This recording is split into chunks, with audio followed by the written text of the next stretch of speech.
भंडारा जिल्हा हा विदर्भातील प्रमुख धान उत्पादक जिल्हा आहे आणि आपण सध्या भंडाऱ्याच्या साकोली तालुक्यातील सुकडी परिसरात आहोत. बघू शकतो आपण उन्हाळी धानाची लागवड इथं सुरू असल्याचे चित्र आपल्याला पाहायला मिळत आहे. भंडारा जिल्ह्यात खरं पाहायला गेलं तर खरीप व रब्बी या दोन्ही हंगामात मोठ्या प्रमाणात धानाची लागवड केली जाते. सध्या उन्हाळी धानाची लागवड इथं सुरू आहे आणि शेतकरी जे आहेत उन्हाळी धान लागवडीसाठी सज्ज झाल्याचे चित्र पाहायला मिळत आहे.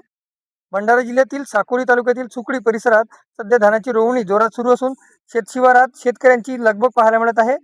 रोहिणी नक्षत्राच्या प्रारंभाला शेतकऱ्यांनी रोवणीच्या कामाला सुरुवात केली आहे. सकाळपासूनच संध्याकाळपर्यंत शेतात रोवणीची कामे सध्या सुरू असून मजुरांच्या मदतीने धानाच्या रोपांची लागवड केली जात आहे. पाण्याची उपलब्धता, योग्य हवामान आणि आधुनिक पद्धतीने ही शेती जी आहे इथं केली जाते आणि त्यासाठी अधिक आता शेतकरी जे आहेत उन्हाळी धानाच्या लागवडीकरिता वळत असल्याचे चित्र आपल्याला पाहायला मिळत आहे आणि शेतीच्या कामाला जे आहेत ते आता उन्हाळी हंगामातही शेतकरी लागल्याचे चित्र आपल्याला पाहायला मिळत आहे.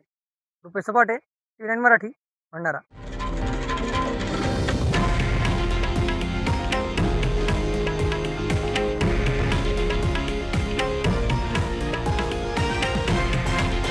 हे आहे देशातील नंबर 1 न्यूज नेटवर्क आणि आपण पाहत आहात TV9 मराठी, एकमेव.